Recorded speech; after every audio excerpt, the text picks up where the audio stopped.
Hello, welcome to Gardener's World. I'm popping some zinnias here into the jewel garden. This one is Purple Prince. These are a bit late and we've grown them from seed but didn't sow the seed when we normally would do, which would be the beginning of April. However, it's not too late to add colour to the border because there's no doubt about it that we go into a slightly different season. All that freshness of summer that lasts well into July is now over, and that won't come back till next spring. But summer itself in the garden has still got masses to offer, and not just till the end of this month, but really right into October nowadays.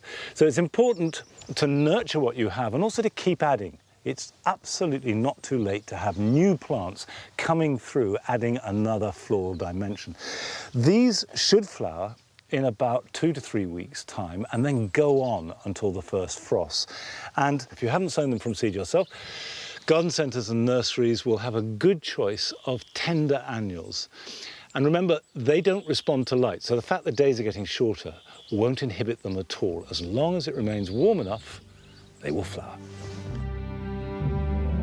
Coming up on today's programme, Adam visits Sissinghurst to see the dramatic restoration of an original part of that glorious garden.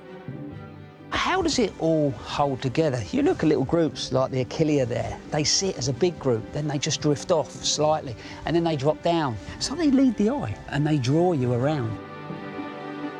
Whilst most gardens can look good in high summer, we visit a garden that is designed to look great all the year round.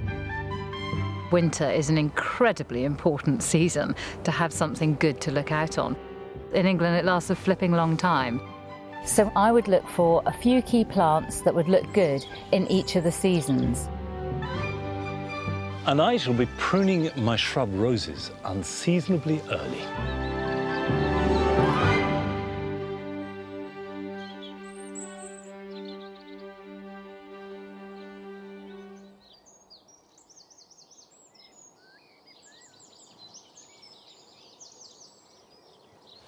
Last week, I began to plant up the west side of this new summer house.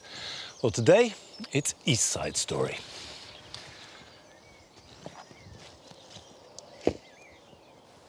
An east-facing aspect, and it could be a wall, it could be part of your house, or even just the whole garden, gets the morning sun, but gets no evening sun at all. It might get a little bit from the south.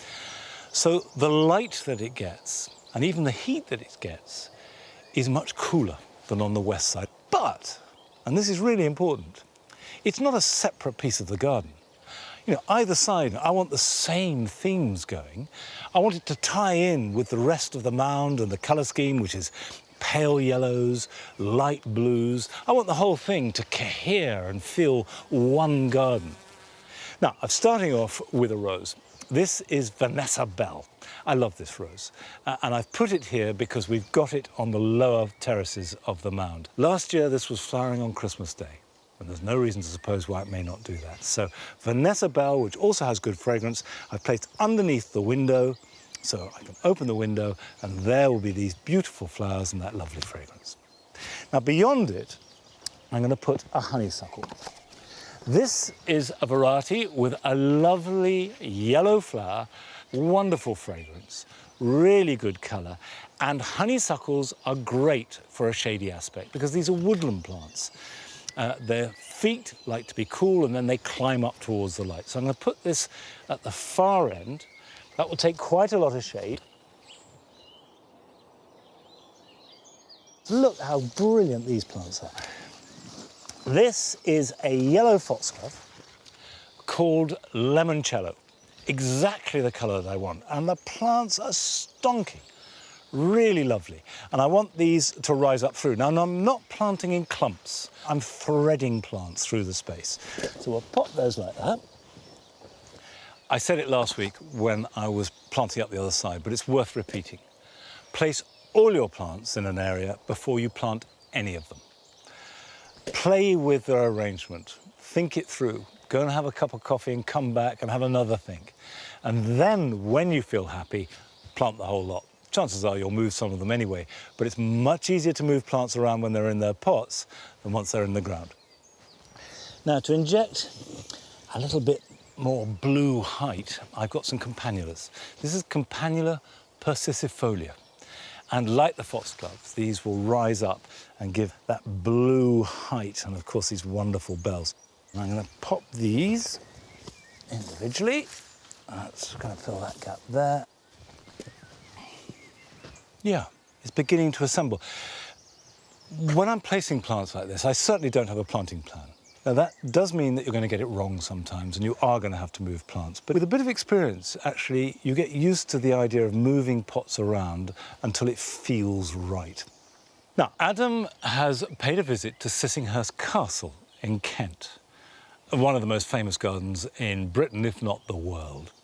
And yet, they have only now completed a project and made it arrive where it was intended to be back in the 1930s, when the garden was begun.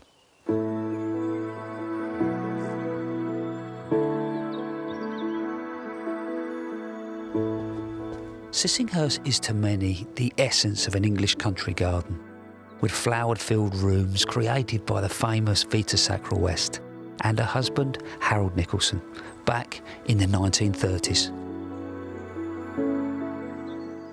This is a cottage garden. It looks absolutely glorious. Think about it, you know. Vita was an author and Harold was a diplomat. They were totally self-taught, which makes this even more impressive.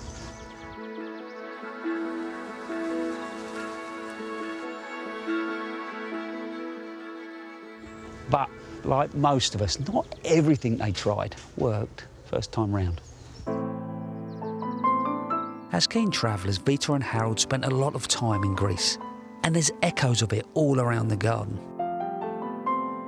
But the island of Delos, a religious site in classical times, was a favourite. They loved the ancient ruins and the feel of the landscape so much that they decided to create a Delos garden right here in Kent. On this shady, heavy ground, their efforts failed, and the garden soon reverted. But more than 85 years on, Sissinghurst decided to honour the dream. So they reimagined and built the Delos garden, and this is what they've created.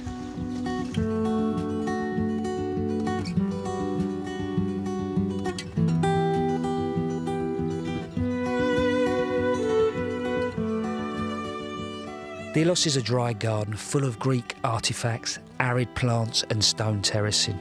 It looks effortless, but it was anything but. Troy Scott Smith is the head gardener who prompted the project back in 2013. Troy, it feels incredible, but how did it all begin? I wrote, perhaps you'd call it like a manifesto, and the idea with that was two things really: bringing beauty and romance back. Yeah. Just a point. I've had a walk around today. You've nailed that. Good. Yeah. So it was really important. I mean, of all the gardens that I know, I think Sissinghurst should be about those qualities. And the second part of that manifesto was really to bring about a garden that felt much more in tune and authentic to Vita and Harold. And the way Delos had evolved over the decades, it was very far from their original vision. But in such an iconic garden, it's taken years of research, a big team, and the help of a garden friend. So when it came to sort of designing and creating it, you got Dan Pearson involved. I invited Dan to be what we call the garden godparent role. Or, I love that. Love it. Yeah, garden's advisor, if you like. But with Delos, you know, the scope of the work that we were going to undertake, that became obvious that we needed Dan and his studio to get that expertise, really. Well, let's look at the practicalities of it all. What was the soil like? What direction does it face? It's completely the wrong place to do it. It's north-facing. You know, it feels hot today, but north-facing, clay soil, angled away from the sun, fierce winds that bite in the winter.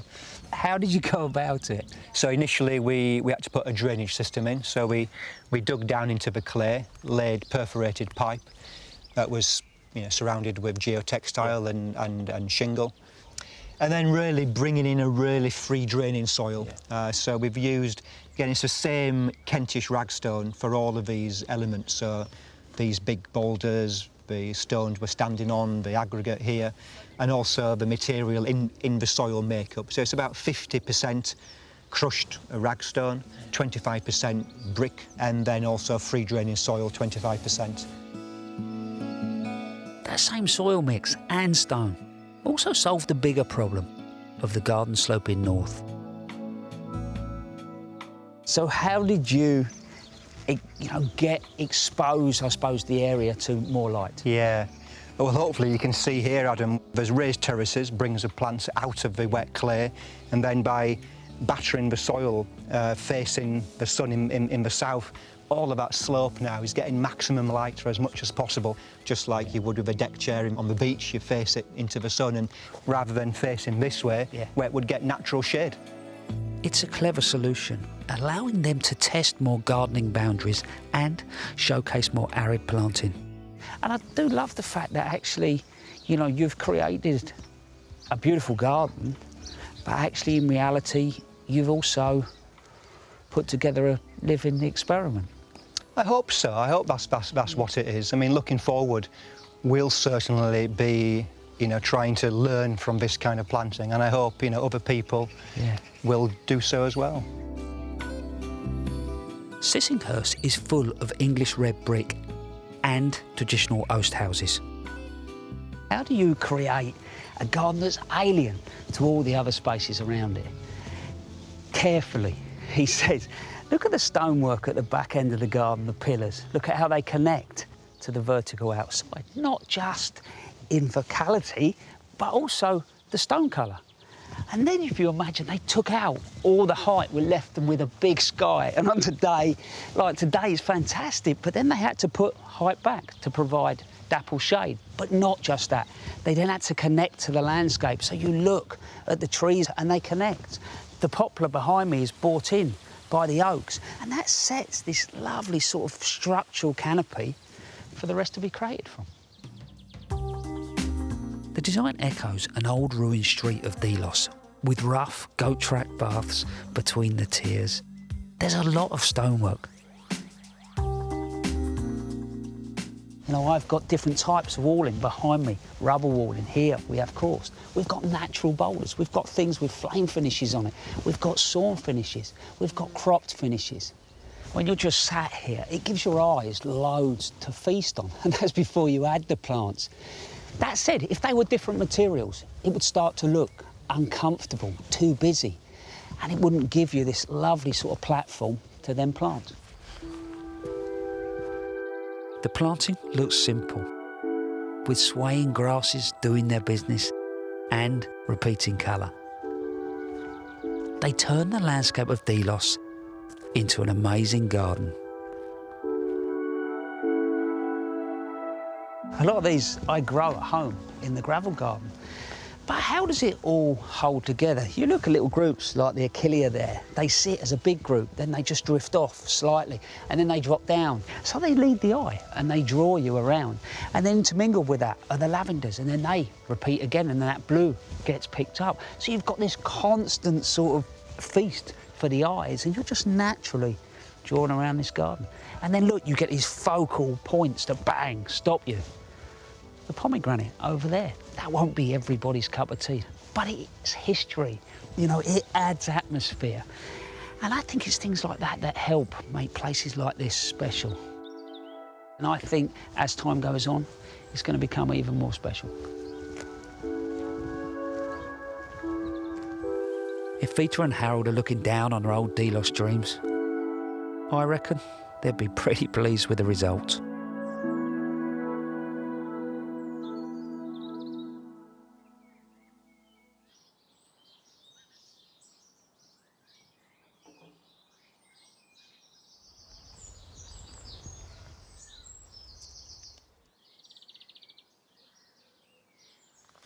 I remember visiting Sissinghurst 40 years ago. And Delos then was clearly sort of out of place. It wasn't really visited or talked about, but on the other hand was respected. because that was what Vita and Harold wanted. So it's very exciting to see that realised fully. How it integrates with the rest of the garden, I'm not sure I can imagine, but certainly I am sure I'd love to go and see it. Now, I always prune my blackcurrants immediately after harvesting the fruit. And this gives light and air so that the new growth will ripen, and that should bear some fruit next year. Because blackcurrants, unlike red currants, white currants or gooseberries, produce their best fruit on young growth. So on first year growth, the very best is usually on second year growth, then it starts to tail off, and by the fourth or fifth year, it's producing hardly any fruit at all. So the pruning pattern is to take out a third of the bush, removing the oldest third of the growth every year, so you renew it every 3 or 4 years, and that way you get maximum crop from it. And unlike red currants, gooseberries or white currants, you don't just prune back to a side shoot, you go right down to the base and cut off the oldest third and remove it completely. But you can see that the older growth is harder, it's dark brown, and then you've got the next stage of growth and then on. And this will keep a better shape. You don't want it to sprawl too much. So you can do this in winter if you want, but I found it's more effective if you do it now. And one of the things I love about this job is that even the wood, when you cut it, smells pungently of lovely black currants. Gardening like this here at Longmeadow is pretty easy. The soil is rich, the plants are happy, the weather is never too harsh. However, there are places where gardening can be quite robust. Anna Learson has sent us this film from her garden in Oban on the west coast of Scotland.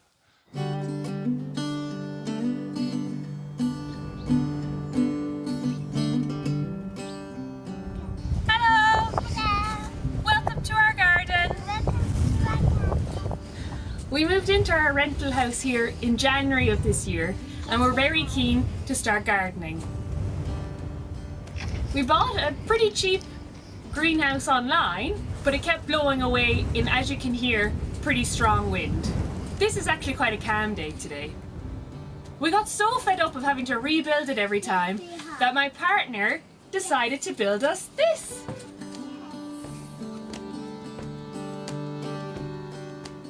We salvaged the panels, and we've actually used some of the struts as supports for our plants. But as you can see, things have really taken off since then. We've got tomatoes, lettuce, dill, and what's this one, Saoirse? Cabbage. Cabbage! As you can see, we've also got a bunch of shells. Yes, we have.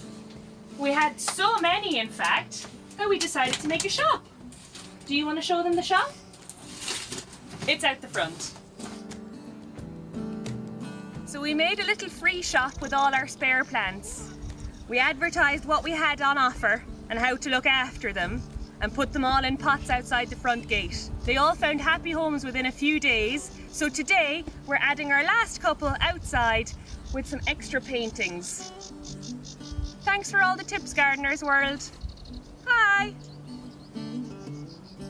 Bye.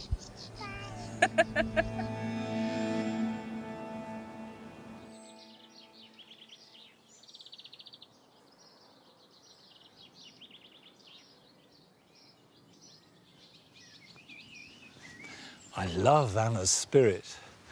I know the west coast of Scotland quite well, and it's one of the most beautiful places on this earth, but it can be awfully harsh, and you certainly need to be an optimist to try and garden there, but she seems to be succeeding.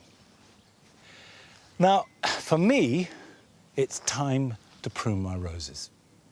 And for a lot of people, this is quite an unlikely statement, because we've got used to this idea that rose pruning is something you do in late winter or even early spring. But that was based largely on growing hybrid teas, which dominated roses throughout the 20th century. But if you're growing gallicas, damas, albas, bourbons, all the wonderful old roses that fill the cottage garden here and have become increasingly popular over the last 20, 30 years, the best time to prune them is immediately after flowering. And in fact, there's a pretty good rule of thumb. If it is single flowering, prune when that flowering is over. If it is repeat flowering, prune when it's dormant. Now, this rose here is a good example.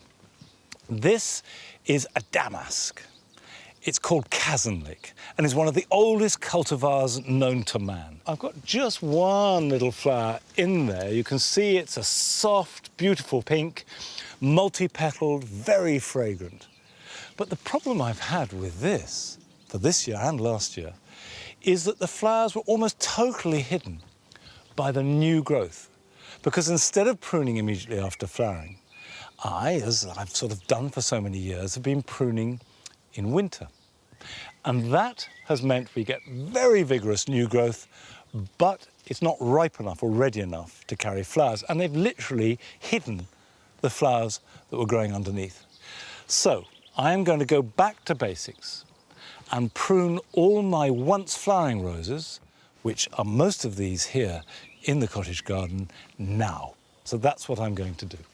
Now, I've just got a pair of shears. This will do the job perfectly well. I don't need to agonise any details about cutting, just give it a snip.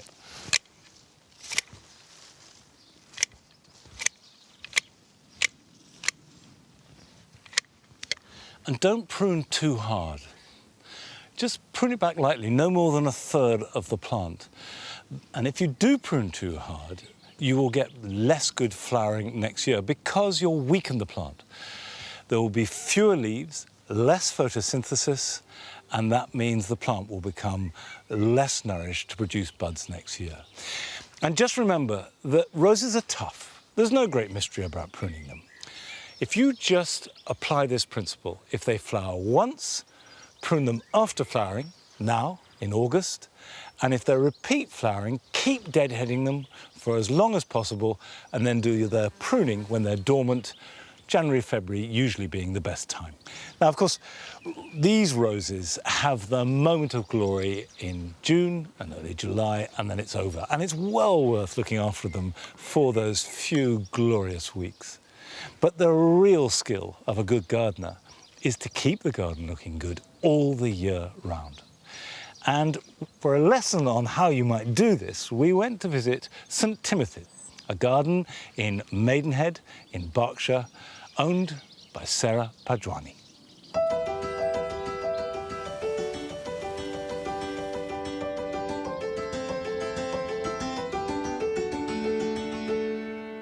We moved here 14 years ago, and no, I wasn't really a gardener. I had two houses with very small sort of square gardens with little border around the edge, and I'd basically just tried to maintain them.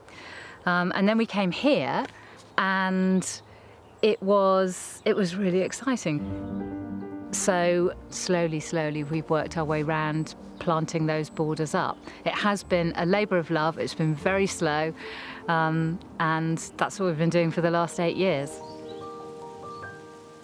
So I love grasses. They're wonderful at capturing the light. They bring a movement and softness into the garden. But I also love so many of the classic English plants, you know, like the foxgloves, the roses. I adore roses. And I think they can combine beautifully.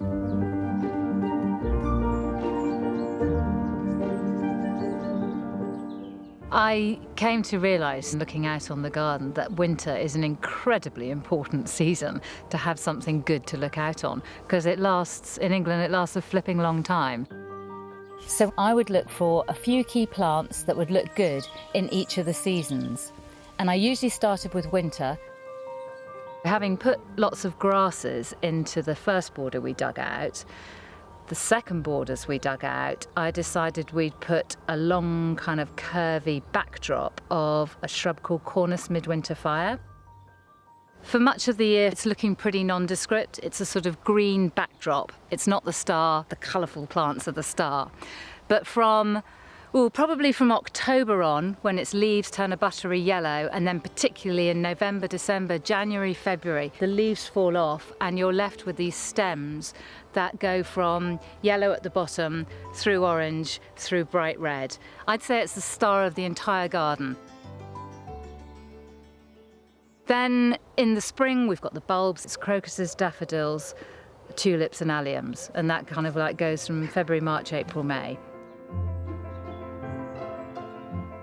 So things tend to build through the year, and June you kind of reach this wonderful peak with the roses, the geraniums, everything's out, everything's looking full, packed, exciting. And then we come to July, and that's what I think of as the tricky bit, because lots of the flowers that have looked so fabulous in June are starting to really fade. So that's when I have turned to dioramas, which they're only out for 3 weeks, but they are absolutely spectacular when they're out. Deep pink. Heleniums, orange kind of colours, they'll be out. Achillea and echinacea. So they're my sort of go-to plants for kind of making things just about okay in July.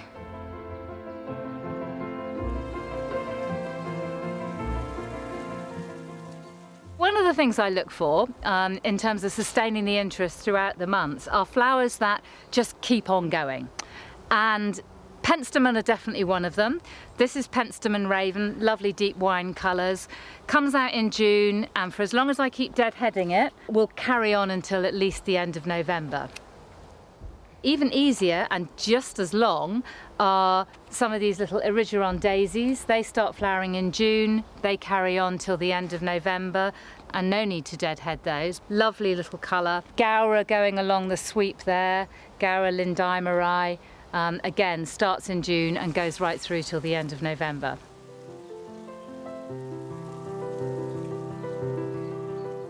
The late summer stars here, so August onwards, but through September, through October, tend to be things like the asters and the Japanese anemones, the sedums, they'll be out in October, and the tender salvias.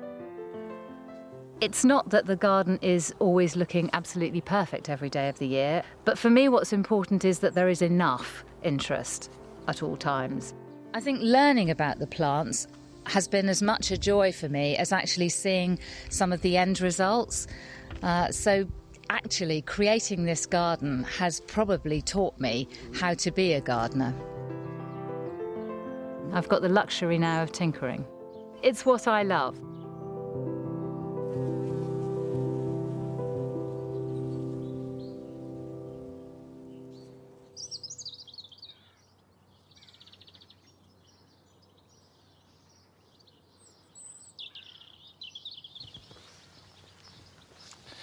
That tinkering phase of a garden is always very satisfying. Although, in fact, in my experience, you pass through that after a certain amount of years when you suddenly realise that you want to make big changes, or the garden needs big changes, and then that's another whole process. So that pleasure is yet to come. Now, I've got a problem here in the cottage garden that I've never had to deal with before, and you can see what it is. It's a clematis. And it's not just this clematis. There are 4 along the back, this north-facing border, that have suddenly and dramatically wilted. There is a fungal disease called clematis wilt, and that can be equally dramatic. You can just see vague signs in the morning, and by the next day, the whole plant will be reduced to darkened shreds and tatters. But clematis wilt tends to affect the large flowered varieties, most of those that we lump together in group 2, which tend to flower from late May to early July. And also it is most likely to hit fairly early on in the growing pattern. Sort of early June is a classic time for clematis wilt to affect. Now, if you do get that, it's serious, but it's not disastrous because you can cut them off at ground level, burn the affected plant material, and it will regrow from below the soil, which is why you always plant clematis deep. However, I don't think this is clematis wilt. These are all group 3 clematis, and look, this one here hasn't been affected at all. What I think we have here is a perfect storm. We had a very dry April. We've then had a reasonably wet May and June, but not exceptionally so. And these plants, group 3, were cut right back, put on a surge of growth, and were just about to flower when they flopped dramatically. And that is because they simply haven't been able to take up enough moisture, and particularly if there's a bit of slug damage to the stems or the stems are very thin. They've got to supply moisture to a big plant, particularly when flowers are coming out, and that's when there's really demand. And I've always taken it for granted that our soil has plenty of moisture, but it was just too dry. Whereas this one has got stronger stems and obviously just better water. It's not so dry. And that quirkiness is not at all unusual. Two plants side by side can behave differently.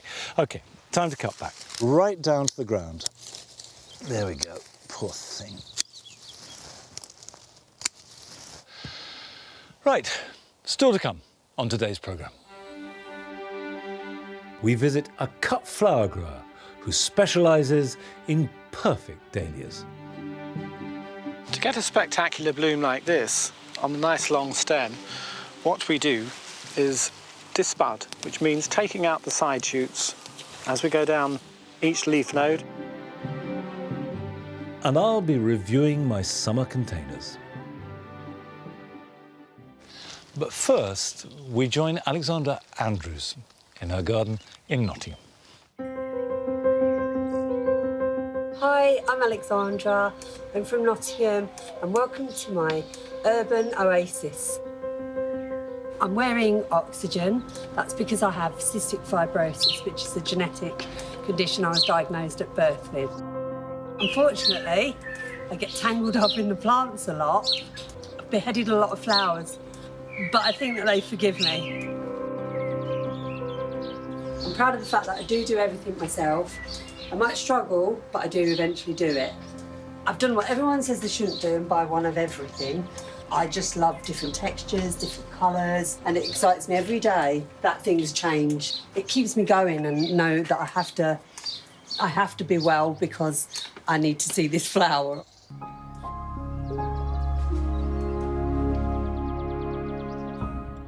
This is my mimosa tree, which they said wouldn't survive. And when it does bloom, it's beautiful little yellow flowers and it survived and I love it.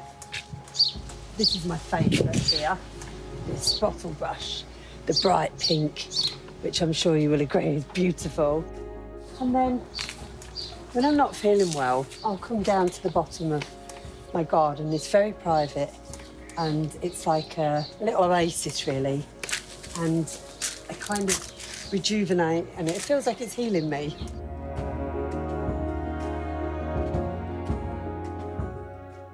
I hope I've inspired you all to have fun in your gardens, whatever your limitations. I'm going to continue to feel the mini miracles that occur for me in this green space.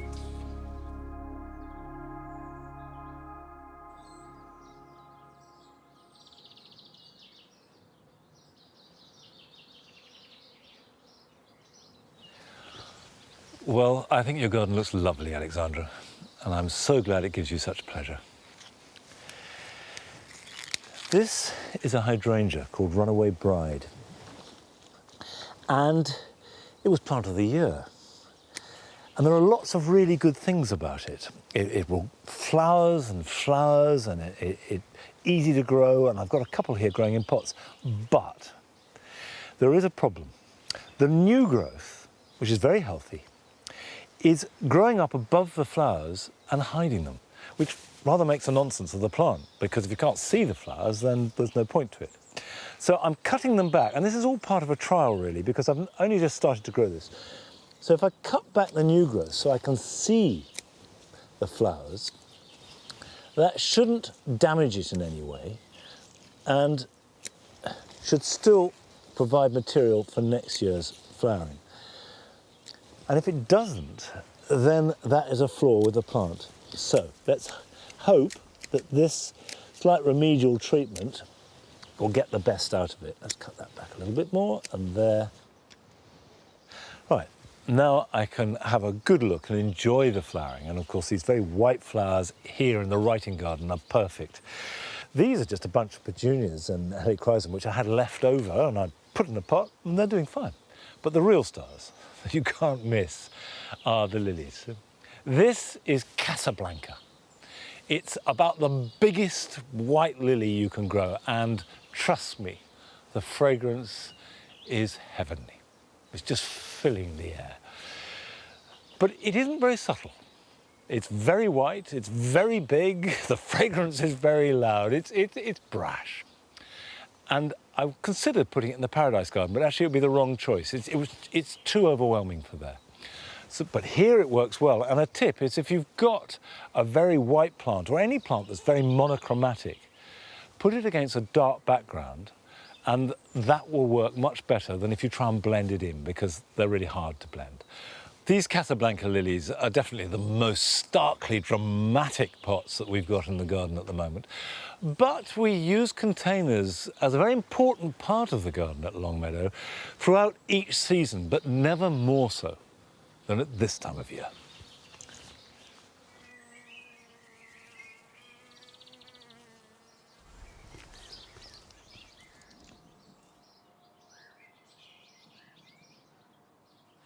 Here in the herb garden, I've got some new containers this year, and one of the ones that's been really successful in quite a modest way is this pot which is filled with Mediterranean herbs. It may look as though it's stashed away a bit in a corner, but that actually isn't the case. That is the sunniest, most protected site in the whole garden, and that's what you have to do with Mediterranean herbs. Give them sunshine and poor soil. The second is just as important as the sunshine, otherwise they grow too lush. Now, I moved the troughs into the herb garden earlier this year, and I planted this up with thyme, but the thing about thyme is that it really, really does need perfect drainage, poor soil and full sunshine. And the minute it's finished flowering, just cut it back by about half, like that. And that will encourage a nice compact plant. Although I'm cutting the thyme back, I'm leaving the marjoram. Bees love it. It's positively buzzing and humming from morning till night. So of course I'm not going to cut it back until the flowers are over.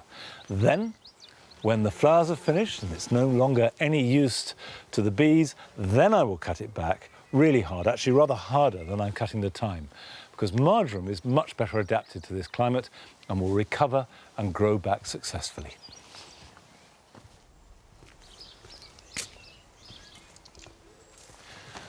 This agapanthus is performing superbly in quite a small pot, really. It's called Bridal Bouquet.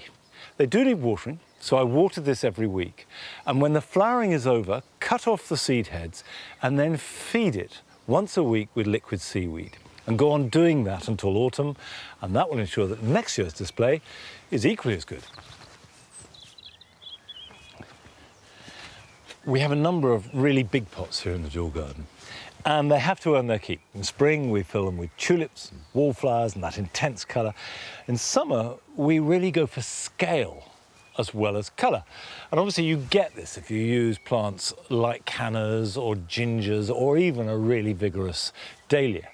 But to get a canna to grow really happily in a container, you need to have a truly rich compost. If I was only growing a canna in this pot, it'd be no trouble at all.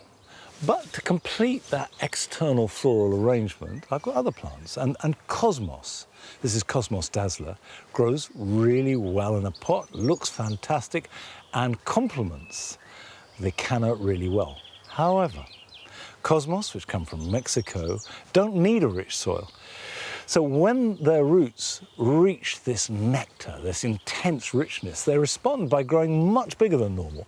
However, you can control that simply by pruning them. Now, that will encourage side shoots to grow from the cut point, and the side shoots will have more flowers. So with a little bit of management and attention to detail, we can keep these pots looking really good right through into autumn.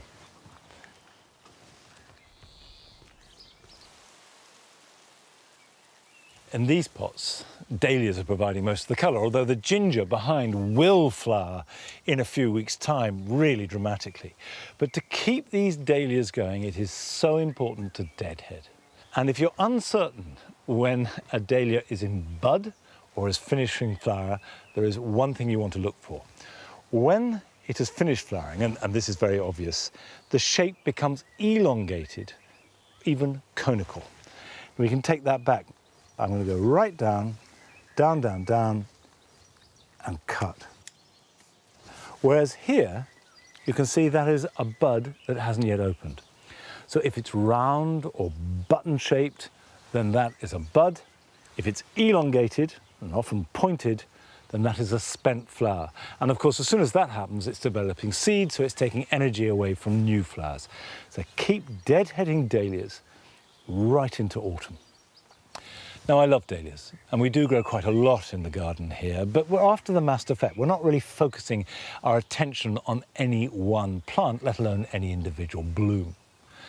But it's worth now repaying a visit to the cut flower farm of Richard Ramsay in Crawley in Sussex, because although he does grow thousands of dahlias, he puts full attention on trying to make each bloom as perfect as possible.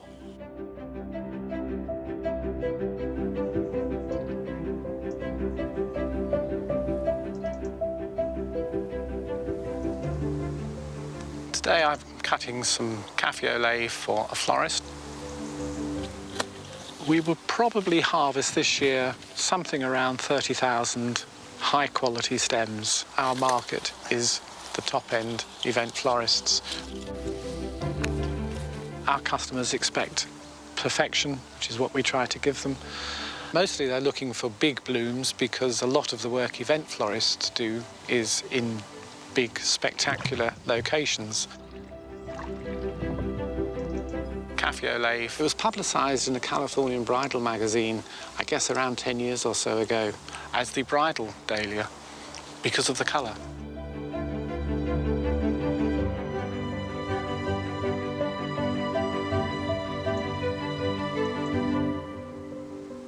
I think there's just such a variety of shapes, sizes and colours.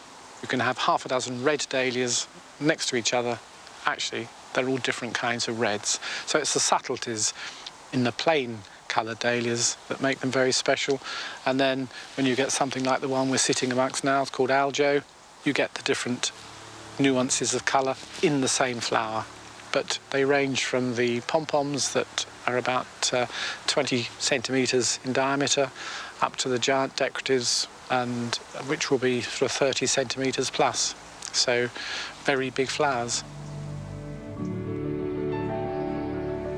They're incredibly versatile plants for the garden.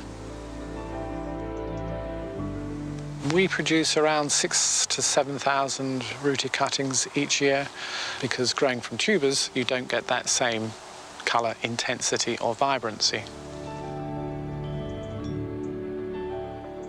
So this is a dahlia called Gay Princess, which is the same as the pink one across there in the garden beds. But this is grown from a rooted cutting, and this is one of the flowers we've cut from there to show you the difference between growing from a tuber and from a rooted cutting. So the farmed flower has greater intensity of colour. The glow from the centre is more intense than it is on this one. This is just largely pink and a bit of white. This has this creamy glow coming from the centre as well. So the whole flower is showing more vibrancy. Englehart's Matador, that is grown from the rooted cutting, has this much richer, more intense colour. And in fact, the flower that comes from the tuber, some people would have difficulty believing it's even the same variety. It's such a paler imitation. So if you're thinking about entering your local show later this year, and the dahlia section, make sure you're growing your dahlias from rooted cuttings.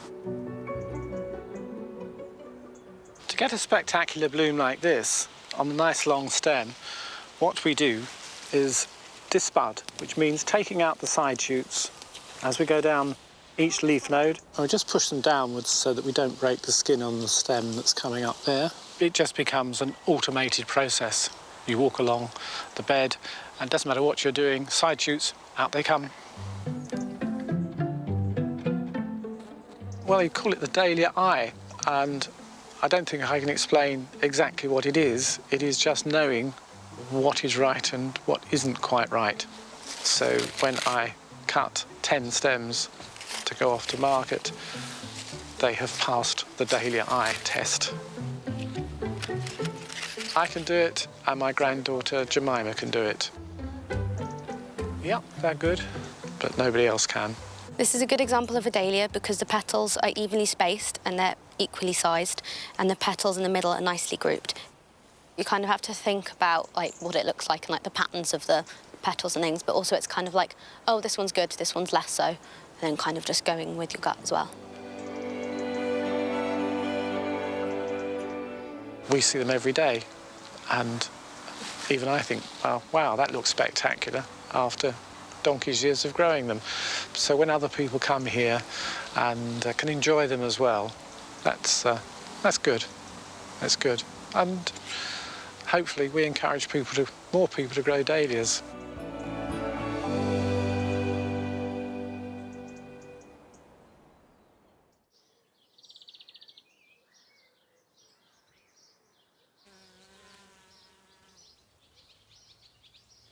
It's interesting about the difference between the flowers of rooted cuttings and tubers. But to be honest, that difference in context of a garden probably is not terribly significant. But if you're selling individual blooms and they've got to look at their very best, 10% is going to be really significant. Now, from dahlias to cucurbit corner. This is the site of our old compost heaps, and this year I've grown courgettes, squashes and pumpkins, and cucumbers, all members of the cucurbit family. Last year, our courgettes were a disaster. We had hardly any. So this year, I grew extra plants, and I planted out 8 plants. And this is a stonking year. I've got one here. This is the ideal size. There you are, size of a large sausage, the flower still on the end. That will be really tasty. That's about as big as you'd want it to be. Any bigger than that and it gets more watery and you lose some of the flavour. I've got one here which is distinctly outsized. Now, I harvested these just a couple of days ago. These haven't been left for weeks. Now, that isn't even all the courgettes from one plant, and I have 8. So you can multiply that by about 10, which is what we're getting at least every week. What do you do with them? Give them away, of course. You eat them, you make soup, you fry them, you spiralise them. They make very good pasta. There are lots of ways of eating a courgette. But in the end, if there's a glut, don't feel ashamed if you end up doing as I do in putting some on the compost heap. It all goes through the system. It'll all create goodness that comes back through, and who knows, next year we may have a more tricky harvest. Now, the squashes are growing up these supports. If you haven't grown squashes or pumpkins before, it's tempting to get very excited by the amount of growth, and they really can cover a lot of ground. However, a successful plant will only provide you with 3 to 4 good squashes or pumpkins. 5 is the maximum in my experience, and 3 is good. So this is a blue Hubbard, a lovely squash with this sort of grey blue skin, really good taste, stores well. Now, at this stage, I probably don't want to leave more than half a dozen fruits on the plant. And the best way to control that is don't pick off the fruits, but actually just cut the plant back. So this has reached the top. I can just go like that. Don't want to go mad about it, but we don't need, I can prune that back. I don't want that to go in there, so I'm going to prune that. Don't panic. At this stage, there's an awful lot of growing to go on, and August and September, the plants will grow, the fruits will get bigger, and none will be ready to harvest until the end of September, so you've got plenty of time. But we're already harvesting cucumbers. Outdoor cucumbers have thicker skins than indoor types. I've got some growing indoors with a thin skin. But these have done well. They are doing well. I could harvest this perfectly. This is a variety called Swing, and you can see it's got this rather knobbly skin. so you have to eat it peeled, but the flesh is sweet and good. Now, next week is National Allotment Week, and we thought we would celebrate by putting together a montage from clips of your allotments that you sent to us.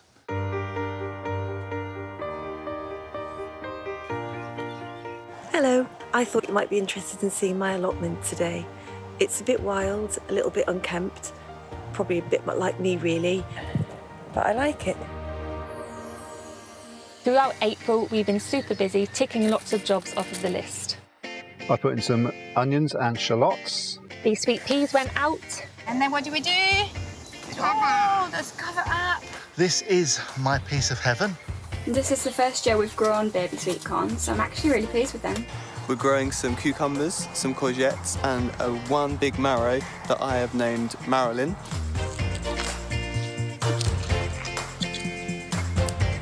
Connie, my 6-year-old, really wanted to grow some sunflowers. And look, they're 9 foot tall! These are our blackberries. I'm gonna eat one now. They're yummy.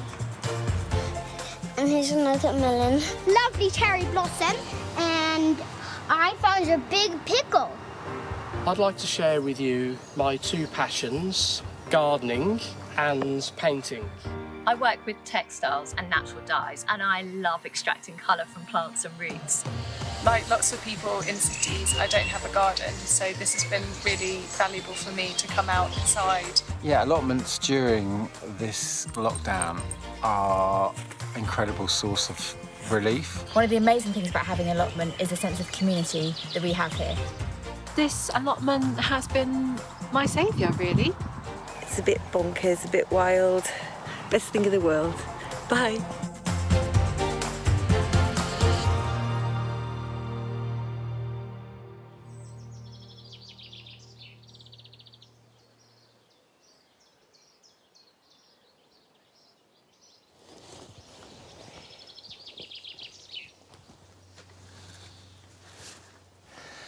I have never visited an allotment that didn't have both that sense of sort of communal spirit as well as the deep personal private satisfaction of each allotment holder. They are wonderful places and we should treasure every one of them and make more too. Now, I think the dry garden is looking pretty good at the moment, and that is because it's so limited. If you have perfect soil, best possible aspect, limitless choice of plants, you'll probably make a pretty good garden. But the chances are it won't really be ideal, because gardens tend to work best when they have to cope with limitations. It could be the wrong aspect, or the soil is a particular type, or the shade, or it's too dry, too wet, whatever. And the dry garden, where we have the worst soil at the whole of Longmeadow, in fact, it's very, very thin, it's very shallow and then stony, means that only certain plants will grow here.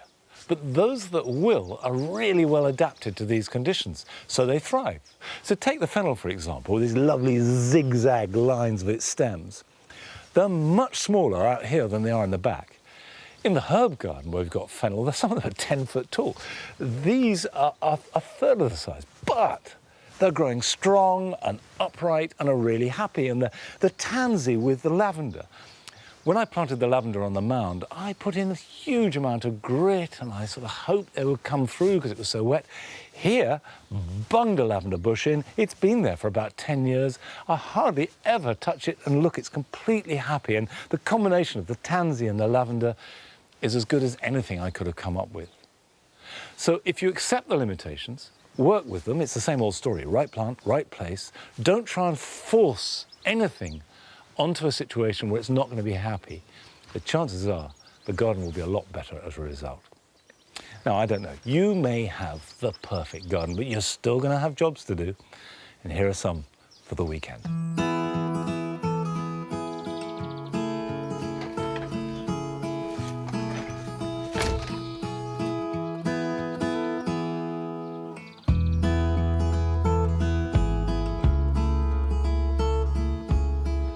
Now and in the coming weeks is a good time to take semi-ripe cuttings from plants like rosemary or lavender.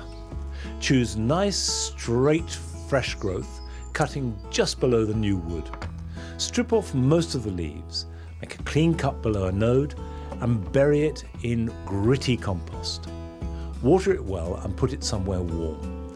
It'll root in a few months and then must be stored over winter before planting out next spring.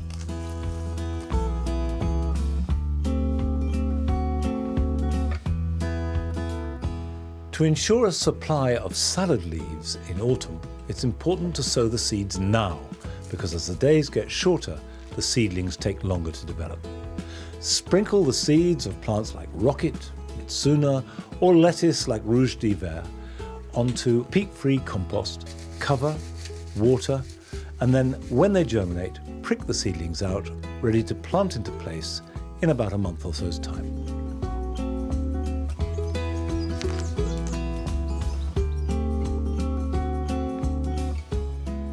Plants like foxgloves and poppies that have finished flowering are busy forming seeds. And before they drop, it's a good idea to collect your favourites. Use a paper envelope, not plastic. Label them clearly and simply shake some seeds into them. Seal it and put it somewhere cool and dry until you're ready to sow.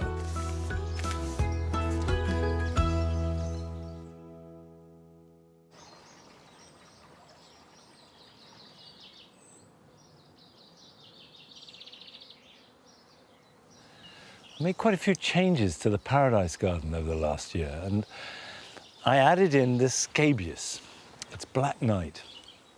It was sown last September. I planted it out fully 2 months ago. So it's been a long, slow process, but well worth the wait. That richness and these domes of flower are perfect. And I also took out the grasses that had been here originally. That's Stipa tenuissima. And I've replaced them with a pheasant grass. Now, all these were seedlings I took from around the garden. They're doing very nicely because they make a fountain shape and they hold their shape. And that's perfect as a counterbalance to everything else that's going on. The verbena, we've got Gara, we've had roses. And the lilies were spectacular, but they've done their stuff. And the thing to do with lilies is, now that the petals have fallen and the seed heads are there, is to take off the flowering heads. Just prune them like that so that none of the energy is going into making seeds. I will now move these, put them somewhere where they can quietly absorb some sunshine, put all that goodness into the bulb for next year's display. Now, I'll have to replace them with something, don't quite know what, but whatever it is, it won't be today because we've run out of time. And I shan't be here next week because I'm taking a week's holiday, which I haven't done for ages. And I know I'm going to spend it potting around here in the garden. Heaven. And of course, there will be a programme which will be hosted by Carol and Nick, who will be looking at how to make every space count. And that will be on at 8 o'clock next Friday. And I will be back here with you at Longmeadow in a fortnight's time. So until then, bye-bye.